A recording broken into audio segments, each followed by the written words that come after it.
Greetings, Earthlings. Let's just roll out the red carpet and discuss the top 10 most expensive miscut misprints sold on eBay in the past month or so. Not only miscut and misprints, but we're also going to discuss test prints. Those are going to make the list as well. So let's just dive right in. Coming in at number 10, we have a full art foil swamp misprint. Although quite difficult to make out from the image, the left side of this foil is covered in blue printing. And if you look extremely close to the very top left of this card in the corner there, you will see a very tiny dot. These dots may have been quite common in the past, but it looks like they're making their way back. Despite how common or uncommon this printing press defect is, this beast of a card sold for $198.73. I'd have to say, in my own opinion, these full art foils are probably my favorite land cards. Basically because of the full art, and the artwork is just gorgeous. Let's keep this bus moving. Making its way in the number 9 spot. This one is all types of messed up. Ray of Distortion from the set Odyssey. This beautiful piece of mess up, having 4 square corners rather than the rounded edges we're so used to. It's also upside down, and the back is foiled as well. Holy crap, did this card have a bad day at the printing press. But one machine's mistake is another man's treasure, or some people say. I think that's just me. The winning bid, this received 10 bids, selling on October 9th for $209.50. That's quite ridiculous when you think about it. Just because something came out an ugly duckling, it gets all the praise in the world. But yeah, definitely a hefty price tag, but one of a kind. Exploding its way onto the list, we have a Fireball Alpha Beta playtest card. Not so much a misprint, but these cards were created for the sole purpose of testing out the game and the cards and how they interact with one another and whether or not it's actually going to make the set. Needless to say, it did end up in the set. Something that stands out immediately is the size of this card. You might not be able to tell from the first picture, but let's go to the second image. These playtest cards are roughly half the size of a Magic the Gathering card. This card is sitting in just a normal hard plastic case. As you can see, it's quite tiny. But this tiny little card fetched a hefty price tag of $239.99. These are very unique. I think they're probably one of the more cooler Magic the Gathering cards, because how many people do you know have these? How many people even knew these existed? I mean, this is pretty darn cool, guys. Definitely a piece of Magic the Gathering history. If this was a museum, this puppy better be in there. Chilling our way down the list to number 7, we have another playtest card from Alpha Beta. You really got to appreciate the cutesy little comic strip they put on this, the little cartoon image there. This will be the strongest snow fort ever made, says the little dude. Yes, guys, this is real. $249.99 real. And just like the Fireball, if you flip it over, it has a blank side as well. And these suckers are tiny. And for any of you wondering what a 4U casting cost means, it means 4 mana, one of which must be blue. And for some strange reason, Wall of Ice did not end up being a blue card, it ended up being a green card in Alpha, which makes absolutely no sense, but that's cool. I really enjoy these early playtest cards.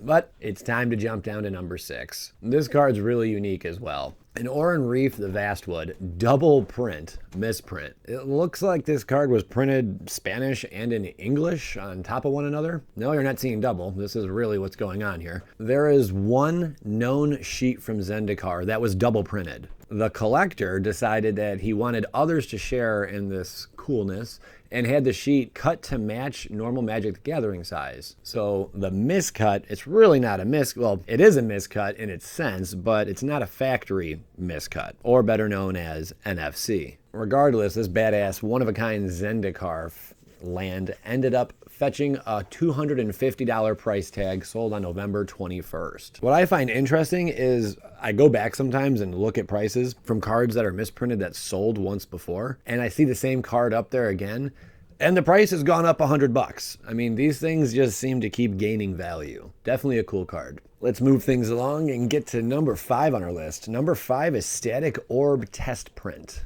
Even though the card condition is quite beat up, this card still managed to fetch a $255 price tag. It did seem to fetch a fair amount of interest with 20 total bids. Like most other test prints, or more than likely all test prints, this Static Orb's back is also blank like the alpha test prints I showed earlier. What I find baffling is that the alpha test print sold for a lot less than the Static Orb test print. Mind blown. If anyone knows any reasoning why, please by all means leave me some feedback in the comments below. Greatly appreciated. I see bad moon rising.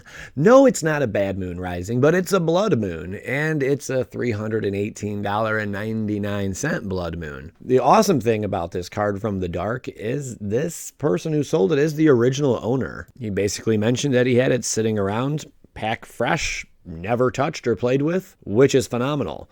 The $318 price tag, that's rather huge considering these blood moons typically sell for $40 to $60. Of course, condition can play a big factor and they can jump up to $150, $200, depending on how pristine and craziness, but the average overall card in a near mint condition is about $50. Whoever ended up purchasing this card, I would highly recommend they get it graded. I can even see this card doubling in price if it comes back a PSA 10 or a BGS 9.5. Pretty freaking amazing card. So amazing, over 40 bids. Sold on October 8th, 2017, baby. In our number 3 spot, we're going to talk about some cool stuff. You guys I know love EDH Commander. Who doesn't? It's a very fun format to play in. Lots of people get together. They get to show off their cards.